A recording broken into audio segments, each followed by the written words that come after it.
Madame la ministre, mesdames et messieurs, nous avons maintenant l'honneur de compter parmi nous Madame Christiane Taubira, garde des Sceaux, ministre de la Justice.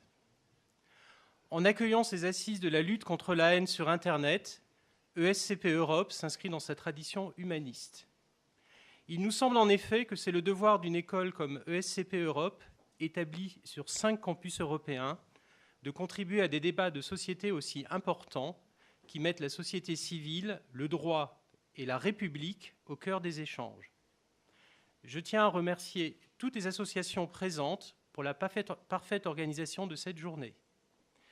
Les échanges furent riches et fructueux et ont permis d'explorer des pistes pour lutter contre la haine sur Internet, tout en soulignant la complexité du sujet. J'espère que vous avez trouvé dans les locaux de SCP Europe un cadre propice au débat et à la réflexion. Madame la ministre, c'est avec grand plaisir que nous vous accueillons pour la conclusion de cette journée constructive. Merci encore.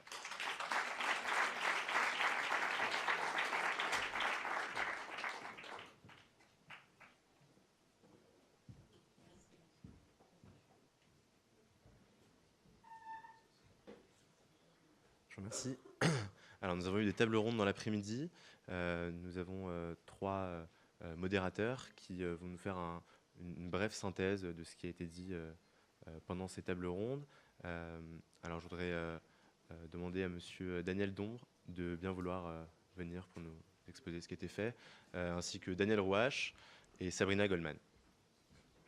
Oui, alors Daniel Rouache qui est professeur à l'ESCP et Sabrina Goldman qui est avocate et vice-présidente de la LICRA. Et Daniel Dombre qui est responsable communication et digitale pour SOS Racisme. Je vous remercie. Madame la ministre, mesdames, messieurs, c'est difficile pour moi de faire une synthèse. L'intitulé de notre table ronde était « Médias, théorie complotiste et radicalisation ». Et nous avions comme intervenants Anton Maria Battesti de Facebook, Robert Edgenes, directeur exécutif du CRIF, Marc Ecker, chercheur à l'IFRI, Rudi Reichstadt, fondateur de Conspiracy Watch, et Romain Pigenel, directeur adjoint en charge du numérique au service d'information du gouvernement. Autant dire à Sacha que ce genre de sujet-là, on peut y passer une journée, voire un week-end entier, et je crois qu'on a à peine affleuré les questions qui étaient posées dans la salle.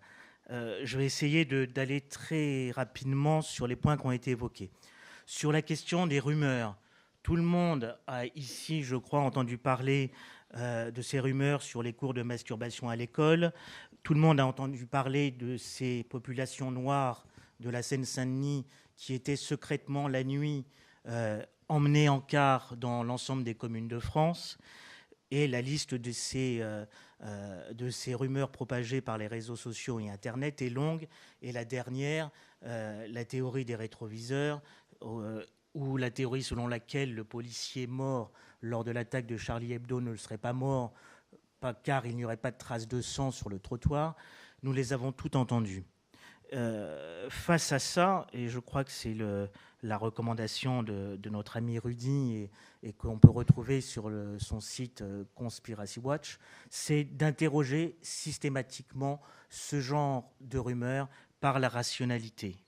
Très clairement, il faut être clair et lucide avec ces rumeurs, il faut les démonter. On sait qu'en général, ce sont un millefeuille d'insertions qui nous assaillent et qui remettent en cause notre libre arbitre. Il faut faire face, il y a des outils pour ça, et très clairement, un travail d'éducation et de pédagogie à l'utilisation d'Internet à tout âge est quelque chose qui paraît à l'ensemble des intervenants quelque chose de plus que jamais nécessaire.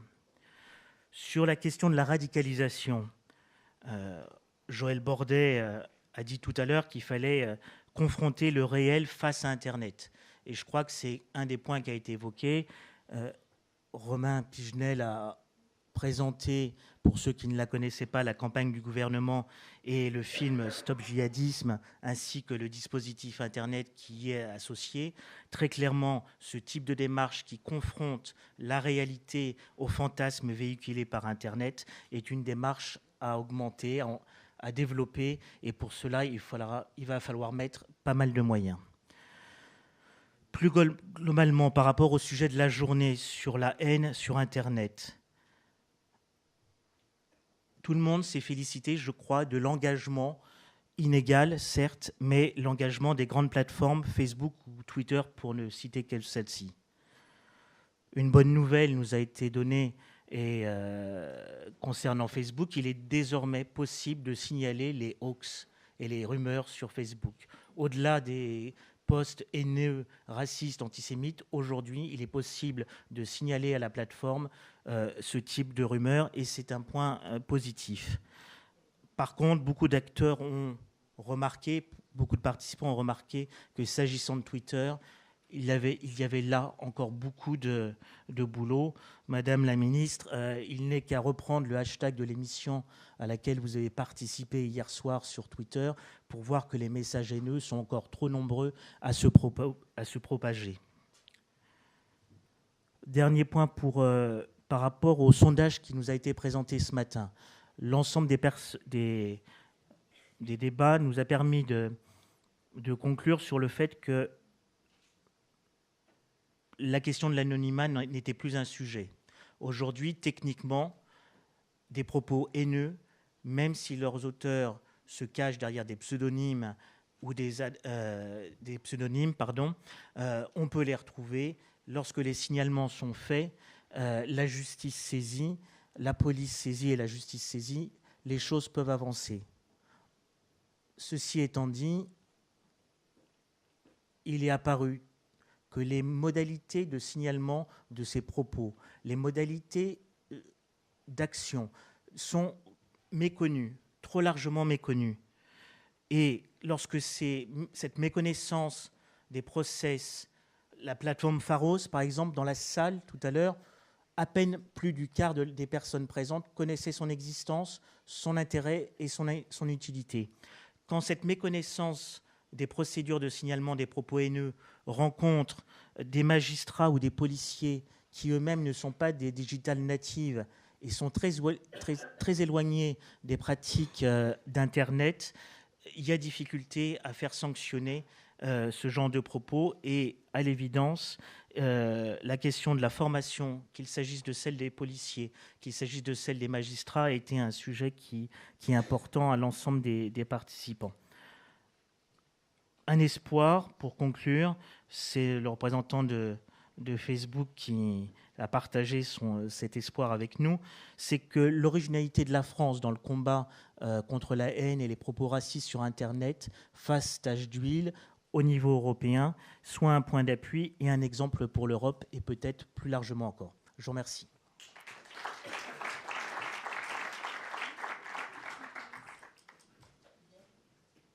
Merci beaucoup. Alors, je vais demander à Sabrina Goldman, qui est avocate et vice-présidente de la LICRA, qui va vouloir nous présenter les synthèses de cette table ronde. Merci beaucoup.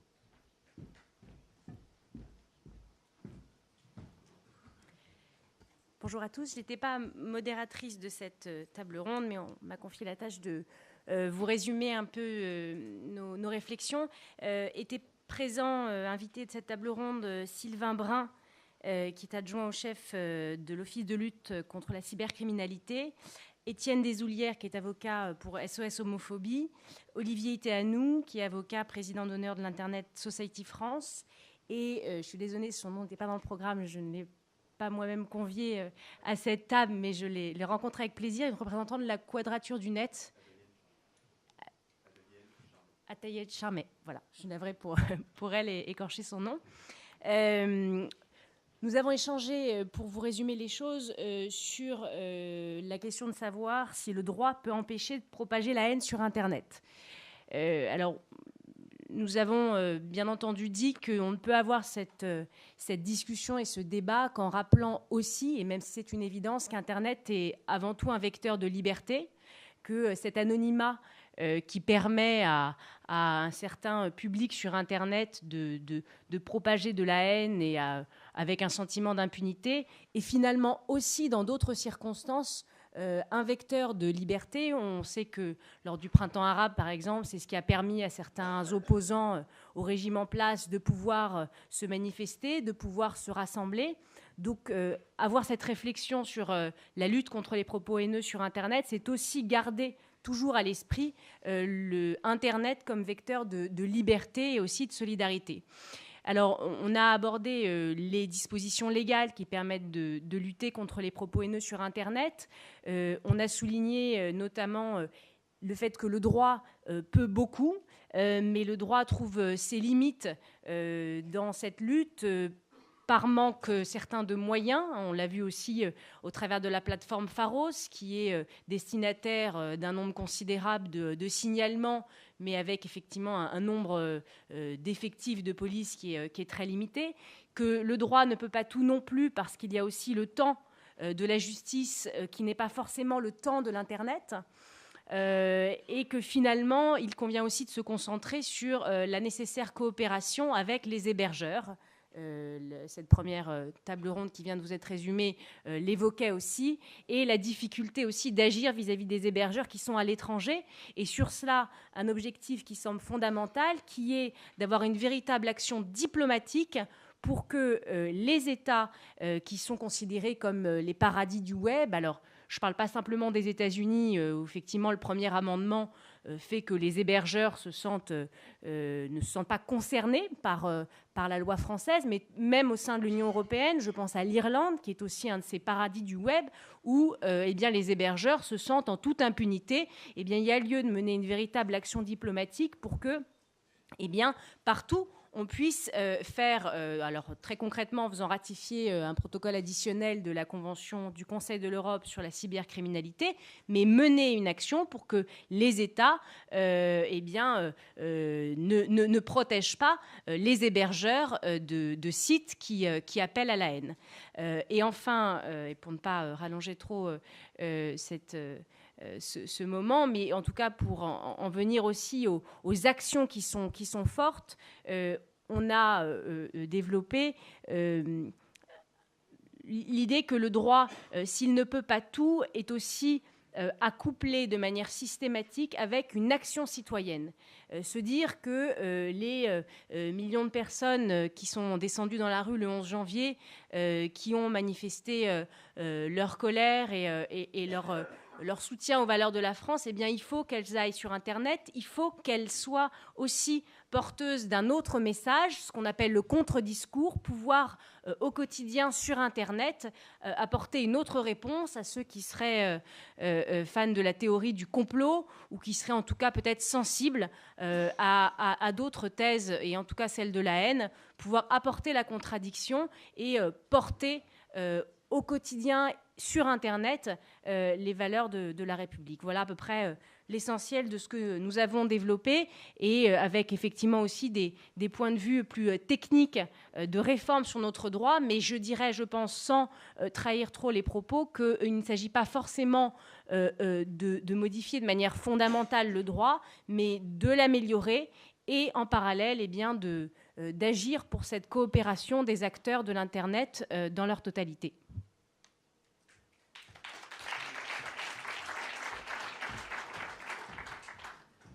Merci Maître Goldman. Monsieur le professeur Rouache, rapidement pour expliquer ce qui s'est déroulé pendant votre table ronde. Merci. Voilà, bonsoir. Mon nom est Daniel Rouache. Je suis professeur à l'ESCP, professeur permanent. C'est vraiment une école que j'adore. Nous sommes implantés à Paris, Berlin, Londres, Madrid et Turin. Et tous les jours, nous vivons une véritable diversité. Ma diversité, c'est que j'habite Paris et Tel Aviv, et j'enseigne également à Haïfa, au Technion, qui est l'école polytechnique d'Israël. À la fin de tous mes cours, il y a une question, mes étudiants le savent, hein, j'enseigne depuis des années en anglais, français et hébreu, et je pose toujours la même question. What did you learn? Qu'est-ce que vous avez appris à la fin de la séance? Alors, si je ferme les yeux, qu'est-ce que j'ai appris? On a eu des speakers, des intervenants qui devaient parler de l'école républicaine et Internet, la citoyenneté numérique. Il y avait David Alexandre, Justine Atlan, Aurore Berger, Frédéric Hay. J'ai appris une chose qui m'a beaucoup étonné. Je leur ai dit, mais pourquoi vous vous levez le matin pour être ici à 10 heures et vous passez une journée entière pendant tout le week-end pour parler de ce sujet. Alors ça a l'air tout bête, mais il y avait une position dans le comportement de tous les intervenants qui était la même. C'était une position de combat. Et c'est ce que j'ai appris, What did you learn? C'est une position de combat. J'ai posé une question, qu'est-ce qui a changé avant la tuerie de Charlie Hebdo et de l'hypercacher, avant et après? Comment avez-vous changé? On a utilisé un terme qui est revenu sans arrêt, c'est le mot d'urgence, urgence d'agir, vraiment l'urgence d'agir. Et je me suis posé vraiment une question en entendant chacun des intervenants. On a été scotché lorsque Justine Atlan a parlé de ce qu'elle faisait avec e-Enfants, une association. J'ai été très surpris d'Aurore Berger qui a parlé du déploiement du numérique, de Frédéric Hay qui s'est exprimé, le nombre d'heures qui passent sur le terrain, de David Alexandre, un avocat.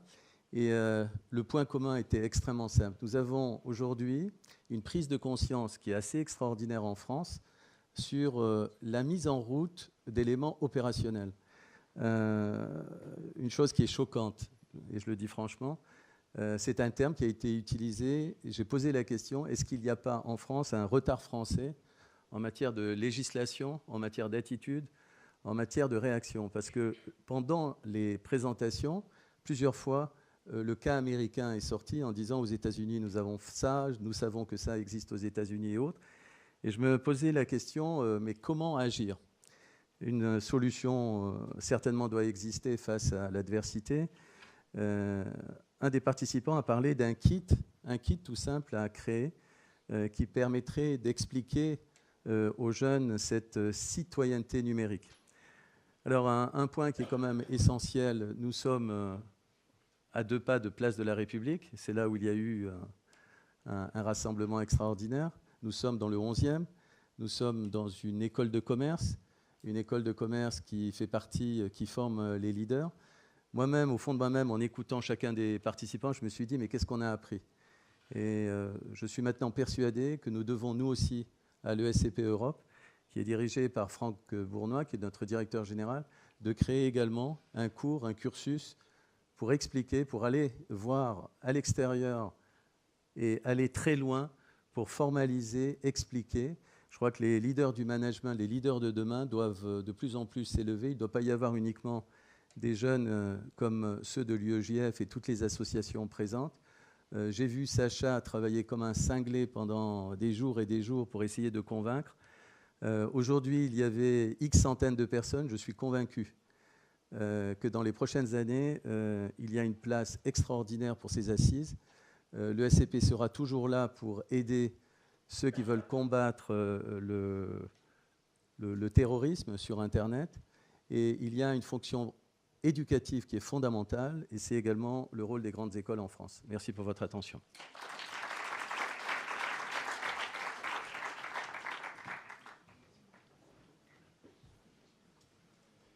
Merci beaucoup, Monsieur Rouache, pour votre soutien et votre aide ces dernières semaines dans l'organisation de cet événement qui n'aurait pas eu lieu sans votre aide.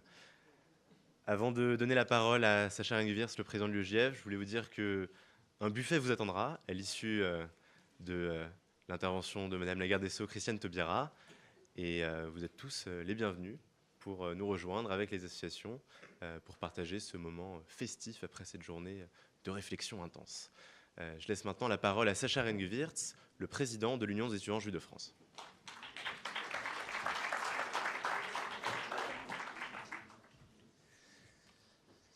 Merci beaucoup. Merci à tous. J'ai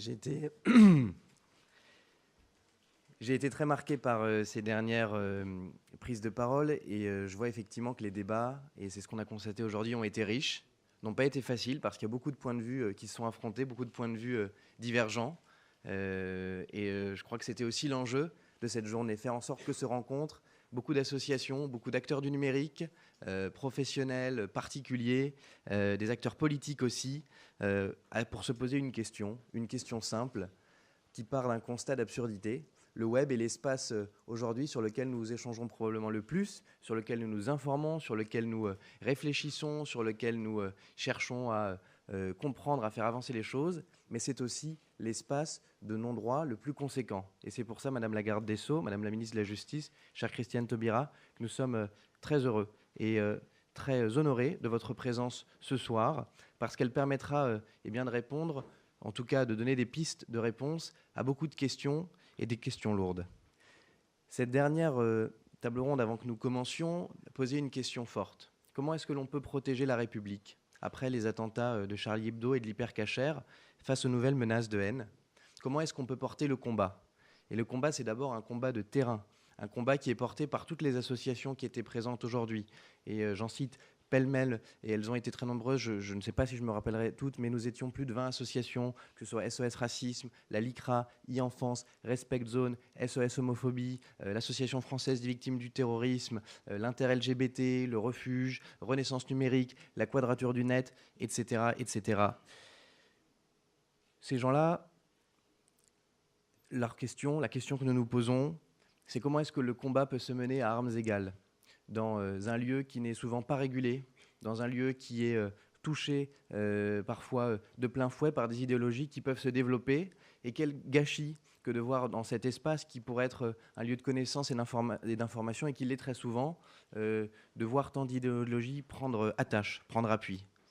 Alors ce combat, il a été mené par les associations, par l'UEJF, avec beaucoup de force lors du procès contre Twitter. Et je veux rendre ici à mon prédécesseur, Jonathan Ayoun, qui a modéré la précédente table ronde, mais qui est un combat qui n'est pas nouveau, puisque dès 1996, avec le procès Renater, l'UEJF obtenait la première condamnation d'une page, d'un fournisseur, d'une page négationniste, un combat qui se poursuivait dans les années 2000 avec le procès Yahoo. Aujourd'hui, ce soir, la question pour nous, elle est comment ce combat peut-il se porter effectivement à armes égales? Et nous savons que vous le portez vous-même, que vous êtes très attaché à la question du respect des droits de l'homme, à la question de la lutte contre toutes les formes de racisme, d'antisémitisme, de discrimination qui frappent quelqu'un à raison de son identité ou de son origine. Et nous avions eu le plaisir de vous rencontrer la première fois lors d'un projet qui avait spécifiquement pour objet les conséquences terribles de la haine, puisque c'était au Rwanda, à l'époque, sous l'impulsion de Benjamin Aptan, que nous avions participé à un voyage, le Rwanda, où nous savons que les messages de haine diffusés par la radio d'Émile Colline avaient fait tant de mal. Alors aujourd'hui, pour travailler sur le combat pour la République, le combat contre le djihadisme, le combat contre la radicalisation des jeunes, le combat contre les discours complotistes que nous essayons de porter dans les écoles, par exemple avec le programme Coexiste, le combat contre la fachosphère qui vous a tant harcelé mais que vous avez méprisé il y a quelques jours d'un cheap magistral. Eh bien, nous sommes très heureux de vous avoir à nos côtés et nous attendons des pistes de réflexion, parce que les questions, elles sont lourdes. Et le sondage que nous avions révélé aujourd'hui a montré que les Français attendent une régulation forte. Les Français attendent que les questions d'anonymat, aujourd'hui, ne fassent plus l'objet de cette pudeur. Les Français, il me semble, attendent aussi que les compagnies Internet soient responsabilisées. Et lorsqu'elles refusent de se responsabiliser, qu'on fasse en sorte qu'il y ait une raison pénale, qu'on fasse en sorte qu'il y ait des dispositifs juridiques qui puissent les contraindre à respecter le droit français, ou en tout cas les principes éthiques qui devraient s'appliquer dans cet espace de connaissance et d'information. Et puis, les Français sont sensibles aussi à le fait de faciliter les procédures. Aujourd'hui, les délais juridiques sont tellement longs que bien souvent, le message, lorsqu'il est condamné, a déjà été diffusé, rediffusé, retweeté, etc. Eh bien, il faudrait que des procédures plus simples puissent émerger afin vraiment de lutter à armes égales. Nous sommes très heureux de vous entendre et je vous laisse immédiatement la parole.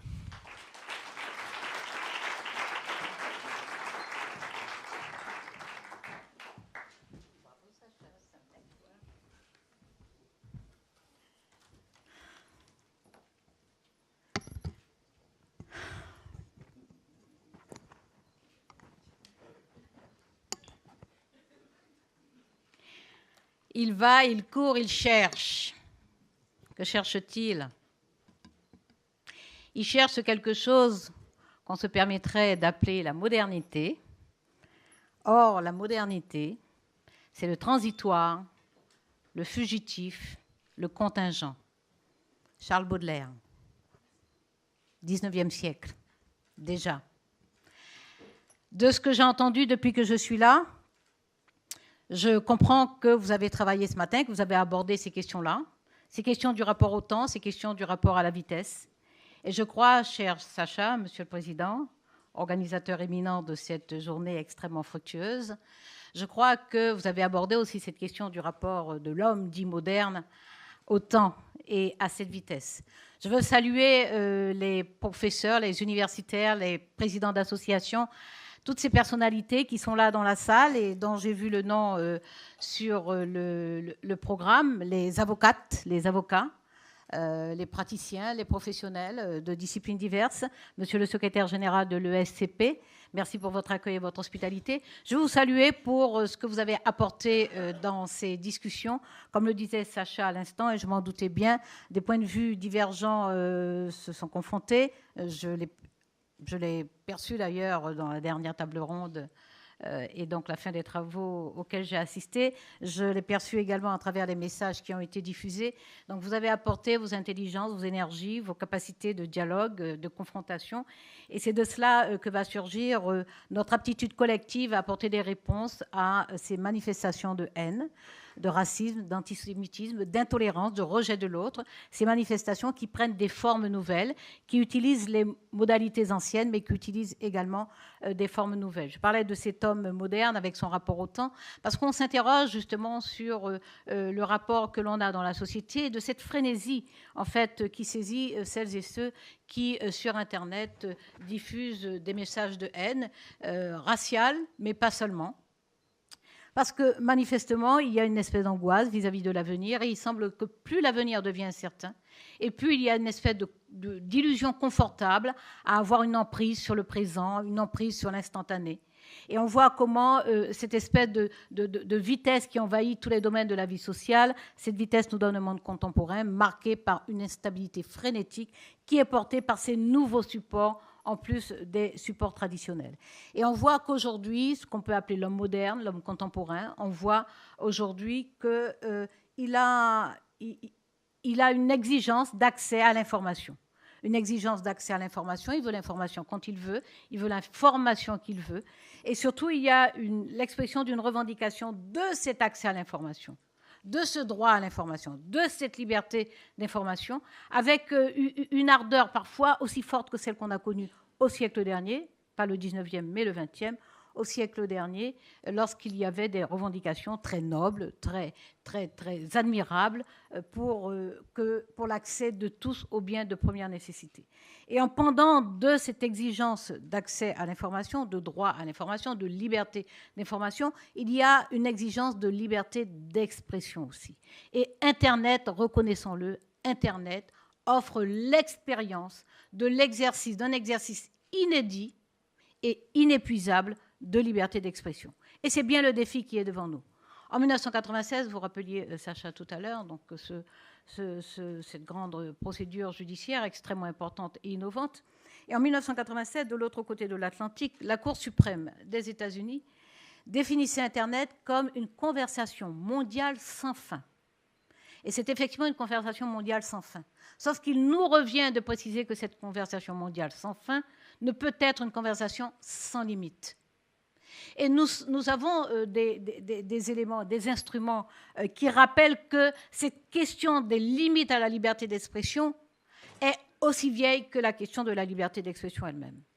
Et nos textes constitutionnels et conventionnels, par exemple, qui ont été pensés, conçus, élaborés bien avant l'ère numérique, ces textes interrogent et posent déjà les limites à la liberté d'expression, puisque dans la Déclaration des droits de l'homme et du citoyen de 1789, en l'article 11, on trouve bien le droit pour chaque citoyen de parler, d'écrire et d'imprimer librement, mais il est aussitôt précisé, sauf à répondre des abus de cette liberté dans les cas déterminés par la loi. Donc la question de la limite de la liberté d'expression est posée en même temps qu'est affirmé le droit à la liberté d'expression.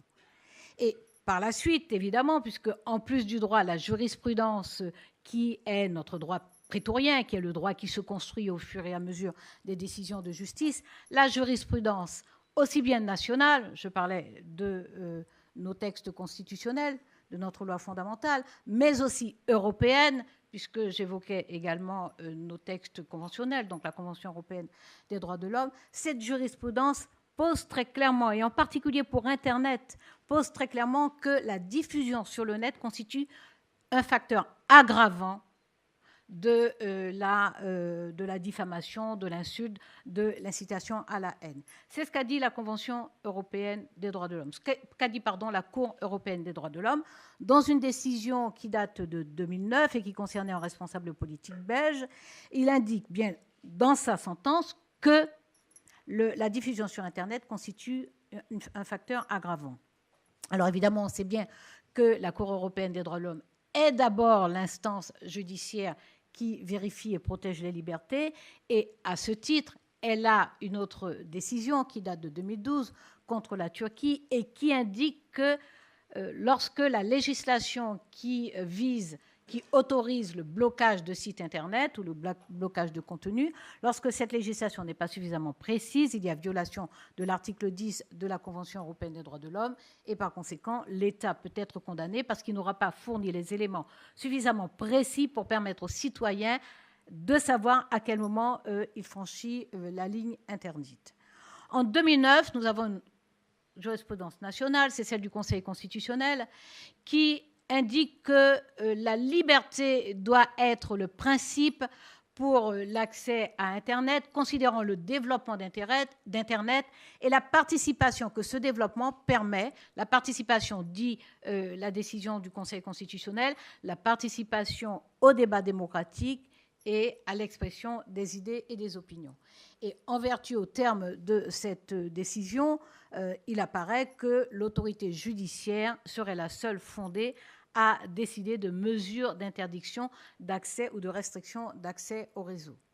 Sauf que pour celles et ceux qui seraient tentés de se référer à cette décision pour indiquer que la liberté d'expression doit être totale sur Internet, il importe que nous rappelions que le racisme n'est ni une idée, ni une pensée, ni une opinion, mais un délit, que l'antisémitisme n'est pas une pensée, ni une opinion, mais un délit, que la haine raciale n'est pas une pensée ni une opinion, mais un délit. Donc il n'y a pas lieu d'utiliser cette jurisprudence du Conseil constitutionnel pour considérer que l'on a le droit sur Internet de procéder à la diffusion de discours de rejet de l'autre. Mais cette jurisprudence, qu'elle soit nationale ou européenne, nous renvoie à une question, celle de savoir quel est notre rapport à cet instrument nouveau. Et c'est une vieille question, celle de savoir si on peut et on doit interroger le progrès, interroger les techniques. Et oui, nous devons interroger les techniques parce qu'elles ne sont pas neutres et qu'elles doivent être au service des valeurs que se donne une société. Freud déjà se demandait si le progrès de civilisation sera capable, et dans quelle mesure, de dominer les perturbations apportées à la vie en commun par les pulsions humaines d'agression et d'autodestruction. Lui, c'était au début du XXe siècle, vers les années 1930, 1929-1930. Et c'est une vieille question, parce que Internet, pas plus que les autres techniques, pas plus que les autres outils, n'est neutre en soi d'une part, et surtout n'est vertueux par essence. Alors nous savons bien qu'Internet est un espace de liberté extraordinaire, et nous nous rappelons sans doute que la première manifestation internationale citoyenne a été organisée sur Internet. C'était celle de Seattle qui a empêché la tenue de la première grande conférence de l'Organisation mondiale du commerce. Ça devait être en 1980 quelque chose, je ne suis pas sûre. Au plus tard en 2000. Il me semble que c'était même 99. Donc, et nous avons su après, grande manifestation de Gênes, nous savons à quel point Internet, effectivement, et tout à l'heure c'est Maître Goldman, je crois, qui rappelait le printemps arabe, les printemps arabes, je crois, Internet a été effectivement un instrument. Donc on trouve effectivement sur Internet ce champ de liberté, d'échange, de rencontres et de communication qui peut conduire à la mobilisation des forces citoyennes, à la mobilisation des individus contre des abus ou pour un idéal. Il n'empêche que Internet n'est pas que ça. Internet, ce n'est pas que ça, et on s'en rend compte au-delà même de la haine raciale. On se rend compte lorsqu'on pense à ces harcèlements qui sont faits entre adolescents ou contre des adolescents, lorsqu'on voit tous ces discours de rejet, les insultes, les diffamations, les calomnies et la haine raciale, bien sûr, les discours antisémites, les discours sexistes, les discours homophobes. On voit bien que sur Internet, on trouve le meilleur et le pire, on y trouve la beauté et l'abjection. Et il nous faut être en mesure, effectivement, d'affronter ce défi nouveau qui est face à nous. Et la première question, évidemment, essentielle qui nous est posée, c'est celle du moyen de combattre ce sentiment d'impunité. Il est affleurant, il est flagrant, ce sentiment d'impunité. D'où la question de la place de la puissance publique, du rôle qu'il faut réaffirmer et renforcer pour la puissance publique. Et la puissance publique est confrontée à un certain nombre de difficultés. Parmi ces difficultés, évidemment, ce sont les modes d'intervention et le cadre territorial. Car on sait bien que Internet se joue des frontières et des cadres juridiques. Et il y a constamment un véritable pari à attaquer ces pratiques sur Internet. Et l'UEJF l'a vécu encore récemment, enfin la dernière fois magistrale, je dirais, c'était en 2013 contre le hashtag Un bon juif, avec une combativité, un courage, une détermination qui méritent d'être salués encore et qui ont abouti à ce que le juge civil décide de contraindre Twitter à communiquer les adresses IP de façon à identifier les auteurs de ces tweets. Mais nous sommes constamment confrontés à cette réalité que les entreprises du net, les grandes entreprises du net, sont en général basées aux États-Unis. Certaines, cela a été rappelé, sont basées en Irlande et au Luxembourg. Elles sont basées principalement aux États-Unis et constamment, fréquemment, il nous est renvoyé, il nous est opposé la compétence juridictionnelle ainsi que les législations différenciées, les États-Unis étant un État fédéral.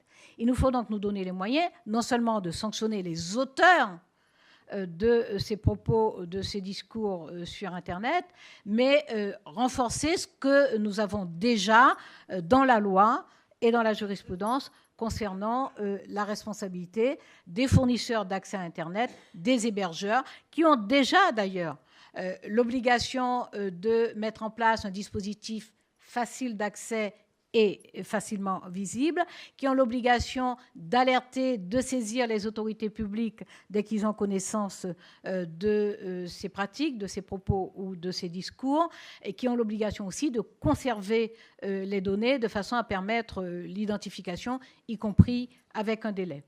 Mais il est important pour nous de concilier des stratégies différentes pour aller au-delà de ce que je disais, à savoir la responsabilité des auteurs, à savoir aussi les obligations qui sont faites aux fournisseurs d'accès Internet ainsi qu'aux hébergeurs.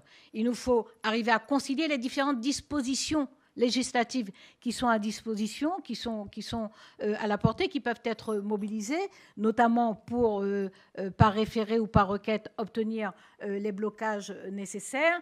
On peut utiliser les dispositions contenues dans la loi de confiance dans l'économie numérique. Je pense que Axel Lemaire vous en a longuement parlé ce matin.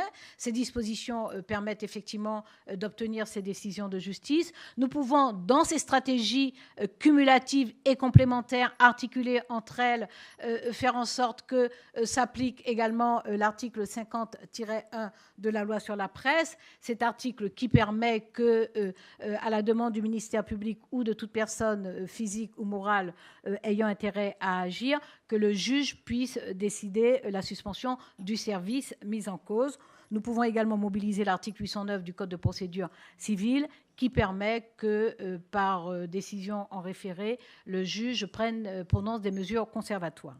Il nous faut donc arriver à agir de plus en plus efficacement contre les auteurs qui sont responsables de leurs actes, faire en sorte que les obligations imposées aux fournisseurs d'accès Internet ainsi qu'aux hébergeurs soient de plus en plus et de mieux en mieux respectées. Et puis il y a aussi la possibilité, et là aussi nous devons renforcer la capacité d'application de ces dispositions légales, la possibilité d'engager la responsabilité des hébergeurs.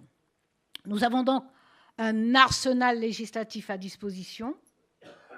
Nous avons aussi une capacité opérationnelle et une volonté incontestable, parce qu'on voit bien que fonctionnent bien les enquêtes, les équipes d'enquêteurs, que ce soit des policiers, des gendarmes, avec l'autorité judiciaire.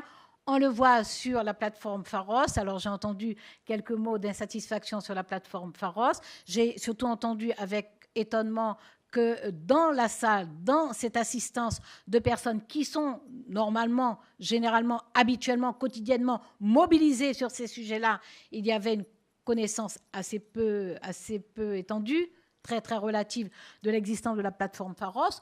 Pourtant, nous l'avons réorganisée et renforcée en 2013, début 2013, entre le ministère de l'Intérieur, le ministère de la Justice et le ministère des Finances. Et sur une année, nous avons constaté une augmentation des signalements de plus de 30%.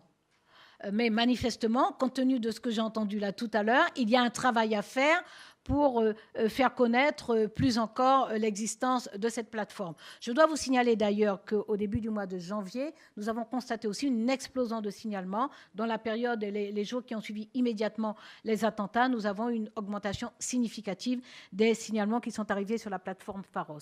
Il n'empêche que j'ai entendu ces insatisfactions, pas seulement aujourd'hui d'ailleurs, puisque nous travaillons avec les associations qui nous alertent régulièrement, et je sais que les associations nous font remonter que ces blocages et ces filtrages, finalement, ne sont pas si efficaces que ça, que parfois les cibles ne sont pas suffisamment précises, et que ce que prévoit le droit actuel dans la distinction entre les intermédiaires techniques, les éditeurs de sites et les plateformes qui prennent de plus en plus d'importance parce qu'elles ne se contentent plus de stocker les données, elles les organisent, elles les référencent, elles les hiérarchisent. Et donc, le signalement nous a été fait par les associations qu'il y a à revoir cette distinction qui est faite entre ces intermédiaires techniques dont la responsabilité civile et pénale est relativement limitée et les autres opérateurs, les autres intervenants, notamment les éditeurs de sites, ainsi que les hébergeurs et ces plateformes qui montent en puissance.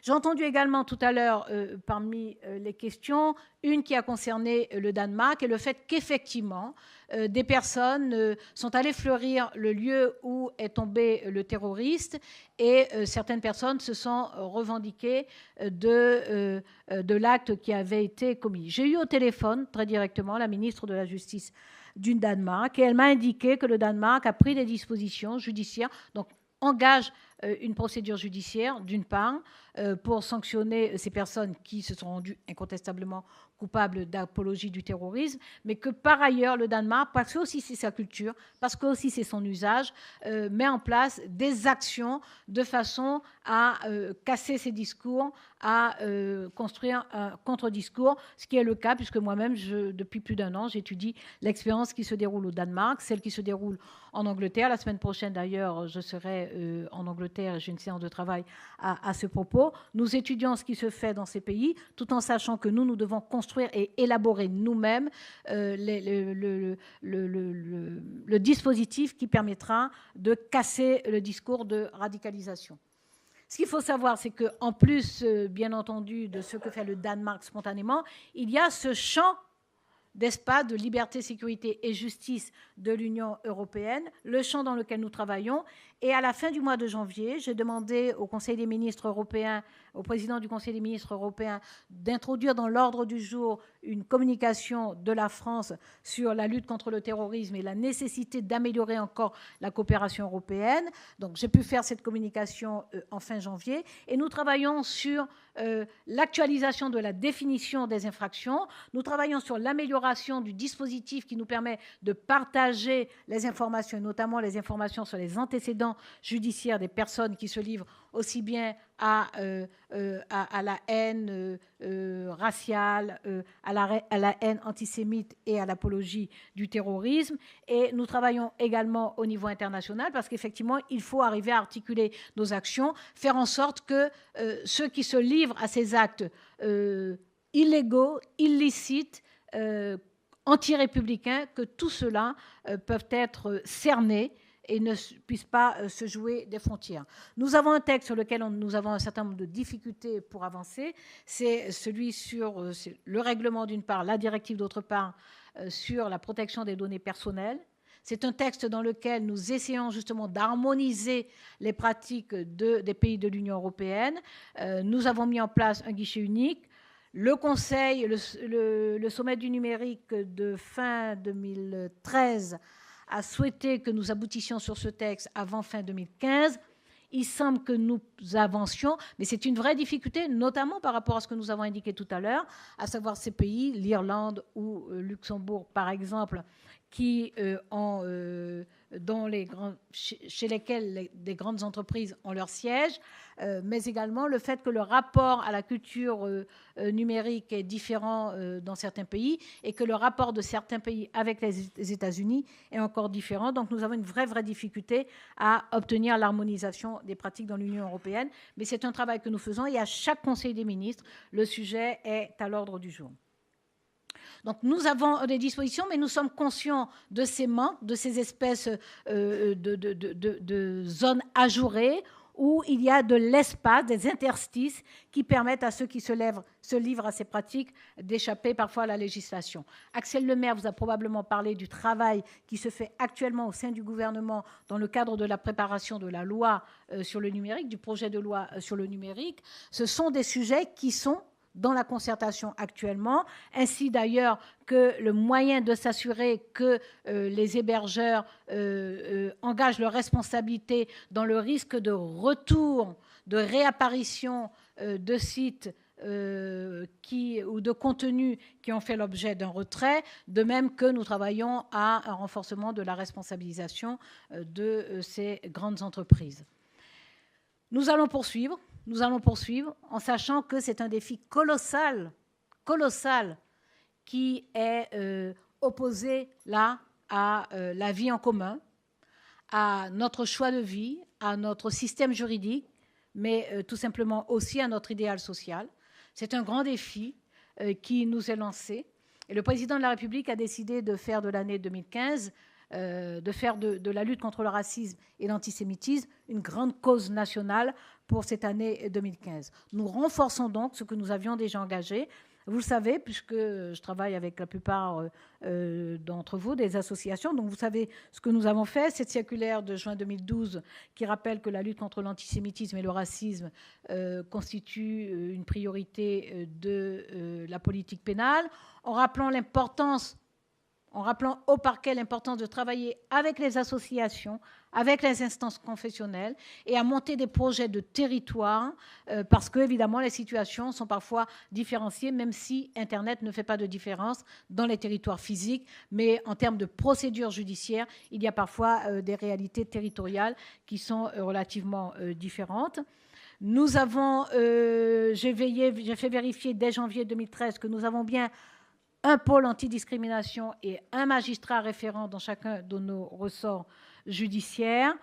Nous avons lancé une formation spécifique en juin 2013 à l'adresse des magistrats, mais également des policiers, des gendarmes et des avocats. J'ai fait procéder chaque année à un bilan de l'application de cette circulaire.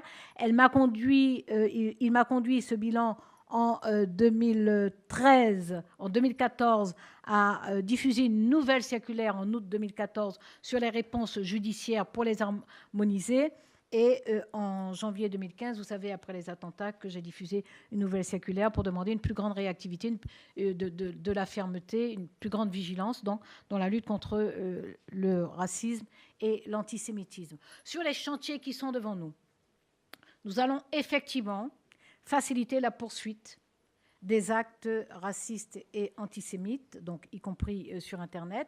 Nous allons en faciliter la poursuite en sortant les insultes et diffamations de la loi sur la presse et en les introduisant dans le code pénal lorsque la haine raciale et antisémite sont des éléments constitutifs de ces infractions. Et nous allons donc faire de ces infractions des circonstances aggravantes dans d'autres infractions. On pense par exemple aux agressions sexuelles, on pense à la séquestration, un certain nombre d'infractions pour lesquels il y a lieu de considérer qu'effectivement la haine raciale ou antisémite sont des facteurs aggravants. Cela, évidemment, en les transposant dans le code pénal, va permettre que les procédures soient plus simples, plus rapides et donc plus efficaces. Et c'est donc une disposition législative nécessaire qui sera soumise au Parlement. L'écriture des dispositions est pratiquement achevée. Ensuite, nous allons, par l'action de groupe, permettre que les victimes du racisme, de l'antisémitisme puissent se regrouper et agir ensemble. Et nous sommes en train de mettre en place une plateforme qui sera un guichet unique pour les victimes du racisme et de l'antisémitisme. Cette plateforme sera opérationnelle sous peu parce que nous avons eu besoin d'expertise extérieure. Donc, il a fallu trouver des ressources, des personnes ressources extérieures et des experts de façon à mettre en place un dispositif efficace. Nous avons en plus créé au sein de la direction des affaires criminelles et des grâces une mission numérique sur la base d'un rapport que j'avais commandé et qui est de très très grande qualité, qui est le rapport Marc Robert sur la cybercriminalité. Et parmi les dispositions, les recommandations que nous appliquons, il y a cette mission numérique au sein de la DACG qui est en place donc maintenant depuis plusieurs mois. Nous allons continuer à agir, bien entendu, en sachant que nous sommes confrontés à des pratiques, à des infractions qui utilisent à la fois des références et des modes opératoires classiques comme le conspirationnisme, comme le complotisme, comme la pratique de la diffamation classique, et des modes opératoires tout à fait originaux et tout à fait nouveaux. Il nous faut donc constamment nous-mêmes nous renouveler. Il nous faut donc constamment nous-mêmes évaluer nos dispositifs et nos dispositions pour nous assurer que ces dispositions et ces dispositifs visent juste et frappent fort. Donc nous savons qu'il faut cette vigilance constamment. Nous savons qu'il faut constamment actualiser notre connaissance de ces phénomènes et mettre en place des dispositifs qui nous permettent d'être extrêmement réactifs. Et en plus de ça, bien entendu, étendre notre capacité d'action, non plus seulement dans la législation nationale, mais bien à l'échelle européenne et davantage encore à l'échelle internationale, ce que permet notamment la résolution 2178 adoptée par le Conseil de sécurité de l'Organisation des Nations Unies en septembre dernier. Voilà, nous sommes très, très attachés aux libertés individuelles, aux libertés publiques, et nous allons continuer à les défendre. Nous y sommes très, très attachés. Nous n'allons pas faire ni aux terroristes, ni aux haineux, ni aux racistes, ni aux antisémites, ni aux homophobes, ni aux sexistes. Nous n'allons pas leur faire le cadeau d'une société qui se fissure. Nous n'allons pas leur faire le cadeau de la démocratie. Nous n'allons pas leur faire le cadeau des valeurs républicaines. Par conséquent, c'est au nom de ces valeurs républicaines que nous allons construire des réponses les plus adaptées, les plus ajustées, les plus justes et les plus efficaces possibles. Nous allons nous battre avec l'arme du droit, parce que nous voulons justement continuer à protéger les libertés individuelles des citoyens. Nous savons que le droit libère, nous savons que la loi protège, mais nous savons aussi que l'homme ne peut être libre d'agir sans contrainte dans la cité. Nous savons que l'homme libre ne peut être libre d'inciter à la haine. Tocqueville disait déjà, et là aussi c'était le 19e siècle, Tocqueville disait déjà qu'il n'y a rien de plus fécond en merveille que l'art d'être libre, mais il n'y a rien de plus dur que l'apprentissage de la liberté. Je vous remercie.